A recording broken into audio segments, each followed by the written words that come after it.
इस पर चर्चा होगी।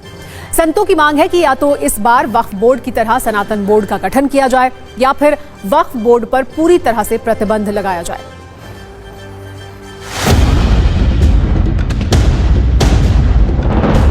वक्फ बोर्ड भी हलाल की तरह ही है।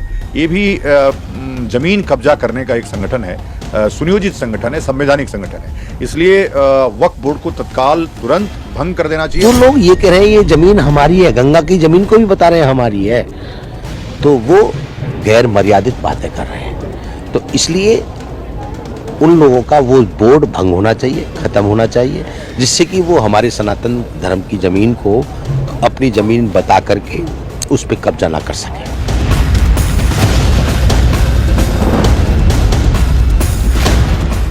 वक्फ के माध्यम से मुस्लिम समाज का ओवरऑल डेवलपमेंट हो, उनकी शिक्षा, स्वास्थ्य, सुरक्षा, रोजगार, उद्योग के लिए हम काम करें, ये हमारी मूल भावना है। वक्फ अमेंडमेंट एक्ट का हम समर्थन करते हैं। आज आप कोई कानून ला रहे हैं तो वक्फ की जायदाद को बचाने के लिए नहीं, वक्फ की जायदाद को बर्बाद करने के लिए ला रहे हैं। आप बताइए कि वक्फ बोर्ड में नॉन मुस्लिम मेंबर कैसे होगा। अब आज की सबसे ट्रेंडिंग सियासी खबर की बात करते हैं। दिल्ली के चुनावी महाभारत में रामायण पर खूब चर्चा हो रही है। इसके केंद्र में है दिल्ली के पूर्व सीएम अरविंद केजरीवाल का एक बयान। एक जनसभा को संबोधित करते हुए केजरीवाल रामायण का एक प्रसंग सुना रहे थे। उन्होंने जो कहा उसके कोड वर्ड हैं राम, सीता, लक्ष्मण, हिरण और रावण जैसे शब्द। ये प्रसंग सीता हरण से जुड़ा हुआ था। उन्होंने कहा कि रावण सीता हरण के लिए सोने का हिरण बनकर आया था। पहले केजरीवाल का वो पूरा बयान सुनिए, फिर इस पर सियासत वाली कुंजी भी दिखाएंगे। एक दिन रामचंद्र जी खाने का इंतजाम करने जंगल में गए। माता सीता को अपनी झोपड़ी में छोड़ गए और लक्ष्मण को बोले कि तू सीता मैया की रक्षा करेगा। इतने में रावण आया सोने का हिरण बनके। आया कि नहीं आया? सोने का हिरण बनके आया। सीता मैया लक्ष्मण को बोली मेरे को यह हिरण चाहिए। लक्ष्मण बोला ना मैया, भगवान राम कह के गए हैं कि मेरे को आपकी रक्षा करनी है। उसने बोली नहीं, मैं तेरे को आदेश देती हूं, जाओ और हिरण को पकड़ के लाओ। लक्ष्मण के पास चारा नहीं था। लक्ष्मण चला गया और वो रावण अपना वेश चेंज करके और सीता मैया का हरण करके ले गया।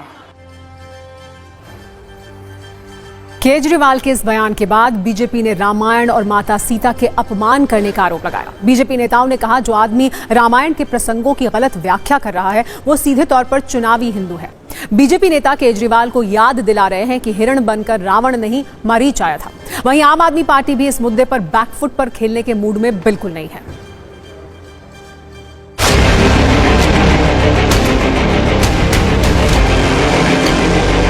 उनका एक बयान तो अज्ञानता वाला है कि रावण सोने का मृग बन के आया। रावण सोने का मृग बन के नहीं आया है, मूर्ख अरविंद। मारीच सोने का मृग बन के आया। चलो यहां तक तो हम अज्ञानता मान लेते हैं, लेकिन यह कहना कि माता सीता ने लक्ष्मण को हिरण लाने को भेजा, ये माता सीता का अपमान है। बीजेपी का एक ही नारा, रावण है आदर्श हमारा, तो उनके आदर्श रावण है। मैं बहुत हैरान हूं कि पूरी की पूरी भारतीय जनता पार्टी उपवास कर रही है, अनशन कर रही है। किस बात पे? करे रावण का अपमान कर दिया। मैं अरविंद केजरीवाल से पूछना चाहता हूं, तुम्हारी नानी ने कौन सी रामायण पढ़ाई थी? रामायण सिर्फ दो प्रसंगों से बनती है कि कई ने जो वर मांगे जिससे श्री राम को वनवास मिला, दूसरा माँ सीता का हरण जो हुआ उससे रामायण बनती है। अगर आपको इन दो प्रसंगों के बारे में नहीं पता तो इसका मतलब आप हिंदू है ही नहीं, आप तो चुनावी हिंदू हैं। आपने जब कहा कि रावण सोने का हिरण बन के आया, तो आपका जो सोने से प्यार है मुझे समझ में आता है, क्योंकि शीश महल में भी सोना ही सोना लगा है। चुनाव में जब भाजपा नकली हिंदू, नकली मुसलमान, नकली सिख, नकली ईसाई बनती है तो ये समस्या आम आदमी पार्टी को भी आती है जब नकली बनते हैं, और उनको भी आती है क्योंकि चुनाव में ये लोग सब नकली बन जाते हैं।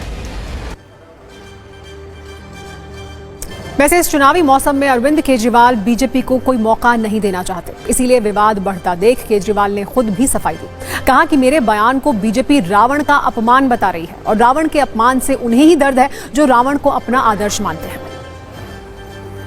कल मेरे से मैंने ये कह दिया कि जो सोने का हिरण था वो रावण सोने का हिरण बन के आया था और सीता मैया उस सोने के हिरण के ऊपर वो हो गया।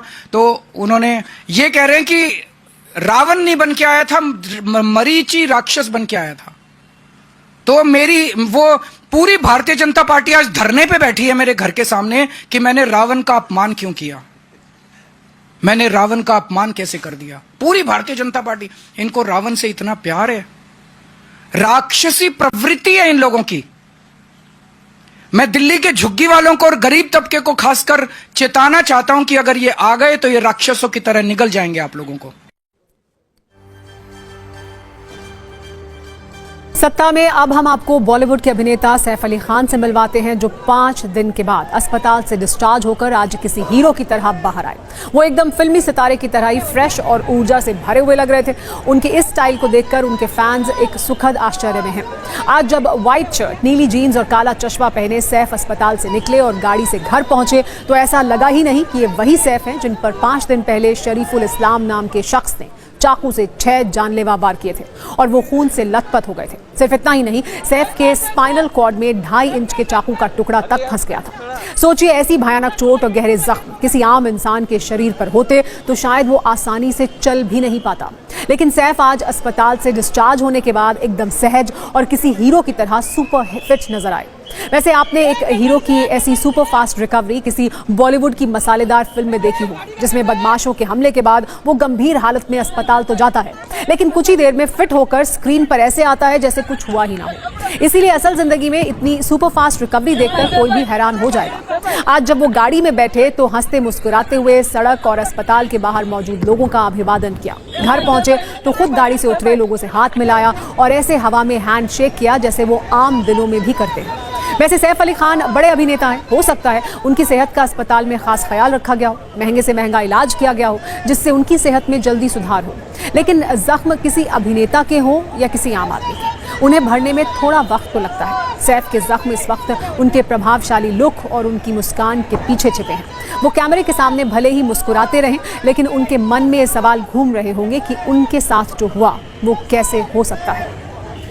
और अब उस ब्रिटिश सत्ता की बात करते हैं जिसने भारत को 200 साल तक लूटा। ब्रिटिश ईस्ट इंडिया कंपनी ने भारत में जो लूटपाट की वो इतिहास के पन्नों में दर्ज है और अब उसके ऐतिहासिक आंकड़े नए सिरे से सामने आए हैं। ब्रिटेन ने उपनिवेशवाद के दौर में जितनी दौलत भारत से लूटी है, उसके विशाल आंकड़े को देखकर आप निश्चित ही चौंक जाएंगे। ऑक्सफैम इंटरनेशनल की नई रिपोर्ट के मुताबिक वर्ष 1765 से 1900 के बीच ब्रिटिश ईस्ट इंडिया कंपनी ने भारत से 5,612 लाख करोड़ रुपए लूटे थे। ये रकम ब्रिटेन की आज की जीडीपी से 20 गुना से भी ज्यादा है।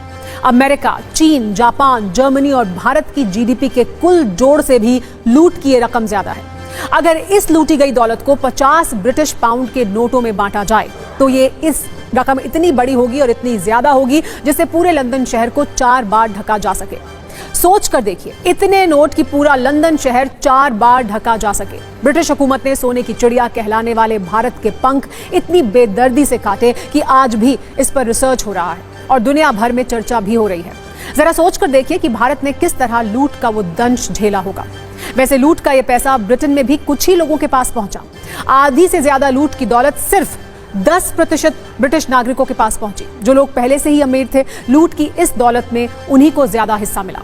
इस रिपोर्ट के मुताबिक ब्रिटेन के ज्यादातर अमीर लोग भी अपनी अमीरी के पीछे इसी लूट को वजह मान रहे हैं।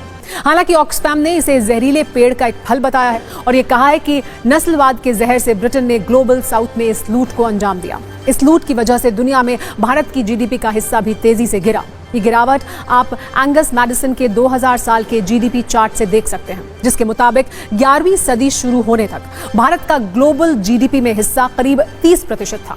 1750 तक भी भारत की यह हिस्सेदारी 25% थी, जिसके बाद ब्रिटिश साम्राज्य ने भारत में ये लूट शुरू की, जिससे वर्ष 1900 आते आते ग्लोबल जीडीपी में ब्रिटेन की हिस्सेदारी 35% से ज्यादा पहुंच गई, जबकि भारत की हिस्सेदारी गिरकर 5% के आसपास हो गई। ब्रिटेन ने भारत को लूटा तो खूब, लेकिन लूट का माल काम नहीं आता, चाहे वो धन हो, ज्ञान हो या विचार हो। ये बात ब्रिटेन के लिहाज से सटीक बैठती है। आज ब्रिटेन की अर्थव्यवस्था बीमार है। उपनिवेशवाद के जिस दौर में ब्रिटिश साम्राज्य में कभी सूरज नहीं डूबता था, वहां पिछले 5 वर्षों में बेघर लोगों की संख्या 26% बढ़ गई है। आजादी के बाद से भारत ने लगातार विकास की उड़ान भरी है और ब्रिटेन अर्थव्यवस्था के मामले में अब भारत से पीछे छूट चुका है। इससे सबक यही है कि ईमानदारी, मेहनत और मौलिकता का कोई विकल्प नहीं है। चोरी और लूट से बने साम्राज्य भी